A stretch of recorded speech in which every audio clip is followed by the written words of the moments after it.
학적 변동자 이런 학생들에 대한 성적 처리 절차 안내해드리겠습니다. 그래서 전입생의 성적 처리 같은 경우는요.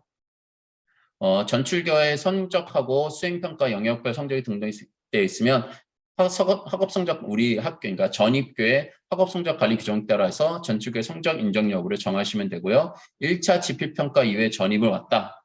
그러면 먼저 동일한 과목이면 뭐 거의 대다수 인정하겠죠. 그러면 개설되어 있으나 전출교에 개설되어 있지 않는 과목은 결시 명칭을 학업 성적 관리 규정에 따라서 결시 명칭 입력해서 결시생 인정점을 산출할 수 있습니다. 무슨 이야기냐면 우리 학교에서는 1차 지필평가에 국어를 봤지만 그 학생은 전출교에서 1차 지필평가 국어를 안 봤어요. 시험이 개설이 안 됐다는 이야기예요. 그럴 경우에는 이 학생을 성적 관리에 전입생 자료 관리에서 결시 유형을 등록해서 결시생 인정점을 산출할 수 있다라는 겁니다. 그때 이 결시 유형은 학교 학업 성적 관리 위원회 회의나 규정에 의해서 결정을 해야 되겠고요. 그리고 전입교회 2차 지필평가 이후에 전입하고 전출교에서 학기말 성적이 전송되면 그대로 인정하시면 됩니다. 아마 성적 처리 다 돼서 오기 때문에 더 그냥 전입교에서는 해당 성적 확인만 해주시면 됩니다.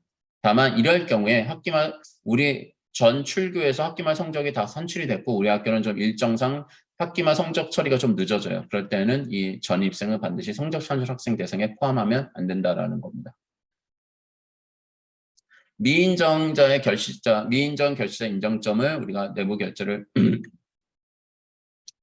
미인정 결시자 같은 경우입니다. 그래서 미인정 결시자가 있어요. 그래서 기본적으로 미인정 결시가 됐을 경우에는요, 그 미인정 결시자를 성적은 그 미인정 결시가 이루어진 학교에서 성적을 산출해야 된다라는 겁니다. 그래서 1차 지필평가에 애가 미인정 결시를 했고 얘가 전학을 갔어요. 그러면 이 미인정 결시자의 인정점을 우리 학교에서 성적을 산출하고 보내줘야 된다라는 겁니다. 그래서 어떻게 주면 되냐?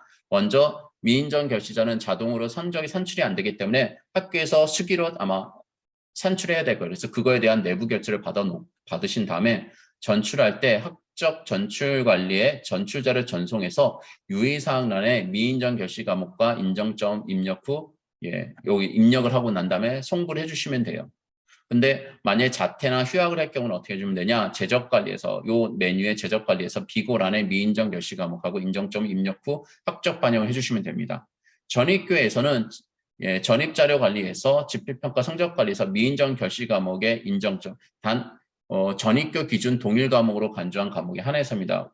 우리 학교에서 시험을 안 본 과목의 미인정 결시도 우리가 할 필요는 없겠죠. 그래서 인정점을 전입생 이전 학교 성적으로 1차 지필평가에 입력하시면 됩니다. 전출교에서 점수가 없이 보내온 경우가 있을 거예요. 확인해 봤더니 이제 이전 학기 성적 확인했더니 미인정 결시로 되어 있어요. 그러면 반드시 미인정 결시 인정점을 요청을 해서 받으셔야 된다라는 겁니다. 그래서 전출생들에 대한 성적은 요 메뉴에서 확인해 주시면 된다라는 겁니다. 그래서 학적의 전입관리에 전입자료관리에 지필평가 성적관리하고 지필평가 수행평가 성적관리가 있거든요. 수행평가 성적관리 여기서 입력해 주시면 되는 거죠. 그래서 학생 클릭하셔서 이전 학교 성적 보기에서 이전 학교 성적에서 보셔서 인정해 주고 있으면 여기 성적이나 점수나 혹은 결시 명칭 입력하고 저장 눌러주시면 된다라는 겁니다. 과목 추가는 필요시에 우리가 해줄 수 있는 내용인데요. 만약에 이거는 뭐 거의 해당 사항은 없을 거라고 해서 넘어가겠습니다. 지필평가에서 공문으로 올 경우에 과목 추가를 해줄 수 있다는 내용이고요. 그리고 수행평가 성적관리에서 수행평가 성적관리에서도 우리가 할 수가 있어요. 그래서 수행평가 성적관리에서 이전 학기 성적 보기에서 이전 학기 수행평가 성적을 보셔서 대다수는 수행평가는 전입 온 학교에서 다 수행평가 치르긴 하지만 안 되는 경우 인정점이나 혹은 결시명치 입력해야 되는 경우도 있을 수도 있다고는 생각을 합니다. 학교의 상황에 따라 다르지만 지필평가에 준하여 성적 처리를 하시면 되고요. 반드시 전입생의 지필평가와 수행평가는 이 자료를 입력할 때 여기 이전 학교 자료를 입력할 땐 여 메뉴에서 해주셔야 됩니다. 전입자료관리에서의 지필평가 성적관리와 수행평가 성적관리 이 메뉴에서 이루어져야 됩니다. 그래야지만 재학생의 결시생 인정점 산출할 때 영향을 주지 않습니다. 성적관리에서 입력해 주시면 안 됩니다. 특히 수행평가. 예를 들어서 수행평가 같은 경우 그런 경우가 많은데요. 수행평가의 전입생 전출교에 전출교의 수행평가 성적을 인정해서 우리 학교에 그걸 그대로 주겠다 그런 경우에 성적 관리에 수행평가 성적 관리에서 하는 경우인데 그렇게 하시면 안 되시고요. 반드시 전입 관리에 전입 자료 관리에서 수행평가 인정하는 점수는 여기서 입력을 해주셔야 됩니다. 우리 학교에서 한 거는 성적 관리, 수행평가 성적 관리에서 해주시면 되고요. 그래서 꼭 구별을 해주셔야 됩니다. 그리고 지필평가와 수행평가를 치른 과목에 대해서는 일반 학생과 동일하게 과목별 성적을 산출해 주셔야 되고요. 학적 변동일 기준으로 지필평가, 수행평가 점수가 있으면 삭제하지 않은 상태 학적 반영합니다. 예전에는 이렇게 하는 경우도 이렇게 하려고 하는 학교가 있었다고 얘기를 들었거든요. 근데 절대 하시면 안 됩니다. 반드시 점수가 있으면 그대로 놔둔 상태에서 학적 변동 처리를 다 해주셔야 됩니다. 그리고 지필평가에 미인정 결시 후 전출 자퇴하는 경우는 인정점 수기로 산출하여 전송하거나 학교에서 관리해 주시면 되고요.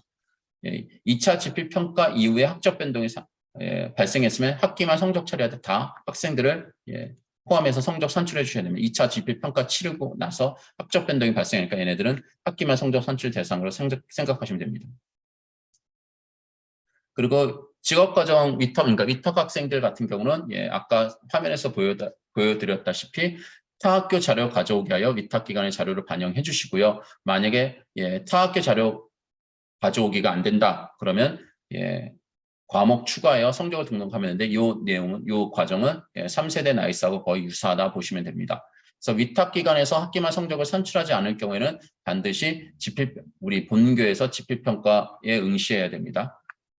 그리고 위탁기관의 성적을 산출한 2차 지필평가 이전에 중도 복귀했을 경우에는요. 위탁기관의 과목별 성적 인정은 여부는 학업 성적관리 규정에 따라 정해주시면 되고 다시 한번 말씀드리지만 위탁 학생이 우리 학교에서 성적을 처리해야 된다 그러면 이 학생은 해당 평가에 다 응시해야 되기 때문에 사전에 다 안내를 해주셔야 됩니다. 반드시 결시하지 않도록요. 그래서 아까 보여드렸던 화면입니다. 위탁 학생 타학교 자료 가져오기 타학교 자료 가져오기가 안 된다면 과목 추가해서 수동으로 입력해 주시면 되고요. 수동으로 입력하는 화면입니다. 위탁 학생인 아까 중도 복귀하는 경우가 있거든요. 1차 지필평가 이후에 중도 복귀하면 1차 지필평가 결시에 대한 인정점 유형을 먼저 학교에서 결정해 주셔야 돼요. 그런 다음에 그 인정점에 대한 것을 인정점 유형이니까 인정결시냐 기타 결시냐 미인정 결시냐 이런 걸 하셔서 입력을 해 주셔야 됩니다. 2차 지필평가 이후에 오는 경우가 있습니다. 위탁교에 학기말 성적이 있을 경우는 그대로 인정해 주시고 없을 경우에는 1차하고 2차에 대한 다 결시 유형을 학교에서 결정해 주셔야 됩니다. 다만 1차 지필평가에 해당되는 위탁교에 과목별 성적이 있을 경우에 인정 유무는 학교 학업성적관리위원회 규정에 따라서 정해 주시면 됩니다. 그래서 그러니까 쉽게 말해서 위탁 학생이 중도 복귀한다 그러면 결시 유형을 어떻게 결정할 것인가가 중요하다 생각하시면 됩니다. 결시 유형에 따라서 성적 인정점이 산출이 되기 때문에요. 반 변경하는 학생일 경우입니다. 그래서 동명이인으로 혹은 학교폭력 조치사항으로 반이 변경되는 경우가 있거든요. 그럴 경우에는 먼저 학생들의 학적을 반영하고 난 다음에 학적 반영 후에 새로운 현재 강의실에 개선될 과목과 변경하는 강의실 과목이 모두 동일한 경우에는 변경하려는 강의실로 그냥 다 설정해 주시면 돼요. 그렇지 않은 경우는 현재 강의실 반으로 설정해서 반영을 해주시면 됩니다. 반 변경 시에요. 그래서 상체의 체험활동 경우는 영역별 누가 기록 이수 시간이 반 변경 전 시간만 합산이 되거든요. 그래서 학년 말에 반 변경 이후 누가 기록된 시간을 다 합산하여 직접 수기로 계산해 주셔야 됩니다. 그래서 이게 조금 불편해요. 그리고 출결은 반 변경 전후 일자리 기준으로 해당 반에서 각각 해당 학생이 해당 반에서 각각 줘야 된다는 거.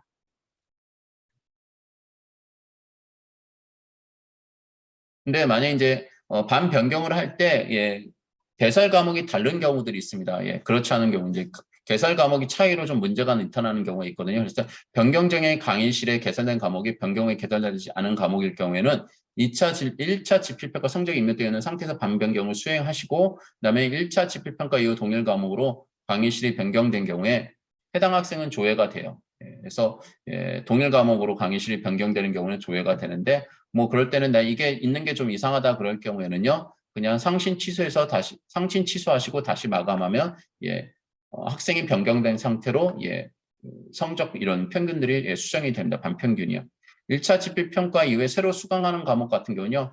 예, 수강학생 편성해서 예, 편성을 해주시면 되고요. 그런 다음에 이 학생은 1차 집필평가에 만약에 내가 새로 수강하는 과목이 1차 집필평가에 시험을 본 과목이다 그럴 경우에는 1차 집필평가 이 학생이 시험을 안 봤기 때문에 결시 유형을 학교에서 학업성적관리위원회에서 결정을 해주시면 될 것 같습니다. 그리고 결시한 1차 집필평가에 대해서는 인정점을 산출할 거고요. 검정고시생들이 있을 수도 있습니다. 검정고시 규정이 수업이 당해학년 수업이 있어요. 3분의 2 남은 시점까지는 학생들이 검정고시 합격하면은 예, 수시로 입급할 수가 있거든요. 그래서 검정고시 합격자가 있다. 그래서 우리 학교 왔다. 그러면 이 학생들은 예, 입학으로 처리를 해주셔야 돼요. 간혹가다 편입학으로 하는 경우도 있거든요. 예, 먼저 일단은 검정고시 합격자가 1학년에 왔으면 입학입니다. 그리고 1차 집필평가 이후에 만약에 왔다, 입학했다라면 1차 집필평가 문서를 기결문서 취소한 다음에 이 학생을 예, 결시명칭을 등록을 해주셔야 돼요. 물론 이전에 예, 학적 반영하고 예, 수강 학생도 편성이 되어 있어야 되고요. 예, 그래서 결시생 인정점은 인정점 산출해서 결시용은 뭐로 할 것이냐라는 건 학교에서 예, 정하시면 되고요. 그리고 소인수 과목 같은 경우는 예, 보통 교과 심화 과목으로 주로 소인수가 선택 과목으로 하죠. 그래서 성적 처리는 그냥 일반 학생과 동일하게 처리를 해주시면 된다는 거 어렵지 않고요. 그리고 무학년제 같은 경우는 예, 조금 달랐습니다. 그래서 동일한 과목 교과이고 단일수 수강시 같은 경우는 수강 학생들 모두로 수강자로 하여 성적을 산출해 주시면 되는데 다 동일 3세대하고 4세대가 거의 동일하다 생각하시면 돼요. 편제 및 과목 편제에서는 학년별로 다 각각 등록이 되어 있어야 되고 해당 학년으로요. 그리고 성적 산출 학년 기준으로 각 학년을 다 등록을 해주셔야 되고요. 예를 들어서 2학년 이제 과목을 개설하고 난 다음에 수강학생 편성은 내가 2학년에서 성적 처리를 하겠다 그러면 1, 2학년 애들이라 그러면 1, 2학년과 2학년 다 2학년으로 다 등록을 해주시면 되죠. 과목 개설을 2학년에 해주시고요. 그래서 과목 특정 한 개의 학년의 과목을 개설하고 각 학년의 수강학생을 평정한 다음에 과목 코드를 해주시면 되는데 4세대에서는요, 뭐 이렇게 해도 가능하다고 합니다. 예. 각 학년에 각각 그냥 지금은 우리가 한 학년에 몰아서 과목을 개설하는데 학년별로 분리해서도 예, 할 수가 있는 기능을 제공할 거라고 합니다. 그래서 이건 만약에 그 기능이 해당된다면 그렇게 해주셔도 되고 아니면 그냥 지금처럼 편하게 그냥 한 학년에 모아서 과목을 개설해서 해주시면 됩니다. 그래서 동일 과목 코드라는 것은 만약에 4세대 나이스가 해당 사항과처럼 예, 지금 설명드린 것처럼 기능을 제공한다면 각 학년의 과목을 개설하고 할 수도 있어요. 그럴 경우에는 동일한 과목 코드를 부여를 해주셔야 된다라는 겁니다. 그렇지만 한 학년에만 과목을 개설해서 할 경우에는 이거는 해당 사항은 없습니다. 성적 파일을 올려주시고 학년별로 답안 코드를 올려주시고 예, 3세대하고 나이스하고 동일합니다. 그런 다음에 예서 2학년에서 성적 처리하겠다면 1학년과 2학년을 다 각각 학년 답안 코드를 답안 코드 아니라 답안 카드입니다. 학년별로 답안 카드를 만드시고 난 다음에 2학년에 1학년 거 2학년 올려주시면 된다라는 겁니다. 그런 다음에 성적 산출 단위에서 아까 말씀드렸다시피 무학년제는 통합 산출입니다. 그래서 3세대에서는 사용자 정의별인데 4세대에서는 통합 산출로 하셔서 성적을 산출하시면 된다라는 겁니다. 교과 우수상은 예, 3세대 이제 4세대로 바뀌면 아마 이것도 새로 작업을 해야 될 수도 있을 것 같긴 합니다. 지금 어떻게 될지는 모르겠지만 자료기관이 예, 수상대장 관리에서 먼저 수상대장 관리에서 상장 번호 설정을 해주셔야 되고요. 아마 대다수는 기존에 있는 상장 번호가 그대로 이용할 것 같습니다. 그래서 그다음에 상장 자동 체본 형식을 설정하고요. 상장 양식 관리에서 교과 우수상 문구 등록하시고 성적 우수자 성적 우수자 수상 등록을 이용하여 예, 시상 기준에 따라 조건 설정한다면 과목에 수상자를 등록해 주시면 되고요. 먼저 성적 우수자 수상 등록을 하기 위해서는 성적 구분이 학기 말인 걸 먼저 기준명이 등록이 되어 있어야 되고 그다음에 과목을 조회하기 위해서는 교과목 조회 권한이 부여되어 있어야 되고요. 그다음에 등록을 하려면 당연히 성적 처리는 완료가 되어 있어야 되겠죠. 교과 우수상 참가 대상은 기본적으로 다 무학년제로 학생들은 다 수강자 수인데요. 무학년제로 개선된 과목도 참가 대상은 수강자 수로 꼭 입력을 해주셔야 됩니다. 그래서 1, 2학년 이렇게 하시면 안 되고요. 수강자 수 이렇게 해주셔야 됩니다. 그래서 예, 4세대 나이스는 예, 수상대장 관리가 이렇게 나타납니다. 그래서 수상대장 관리 메뉴에서 탭이 총 3가지예요. 수상대장 관리 탭을 클릭하셔서 여기서 상장 양식 관리를 하면 상장 양식 관리가 이렇게 나타나요. 그래서 여기서 뭐 등록을 해주셔서 저장들을 할 수가 있다라는 겁니다. 그래서 4세대 나이스가요, 상장 양식을 되게 많이 기능을 좀 더 세분해서 제공됩니다. 3세대하고 구별되게. 그래서 상장 양식을 편집하게 되면, 예, 이렇게 보시면 알겠지만, 배경 이미지 같은 것도 입력할 수가 있고요. 상장 뭐, 폰트명도 좀 자동스럽고, 학생 성별 위치 같은 경우도 상당히 세분해서 나타나요. 그래서 이런 것들을 확인하셔서 상장 양식을 관리를 해주시면 된다라는 겁니다. 그리고 상장 번호 양식도, 예, 번호 설정도 해주셔야 되고요. 뭐 이거는 뭐 다 했던 이번 3세대에서 했던 내용들이기 때문에 넘어가도록 하겠습니다. 뭐 이렇게 된다라는 건데요. 예, 올해부터 올해 대입부터 상급 학교 진학 시 수상 경력은 제공하지 않는다라는 거 알고 계실 걸 생각합니다.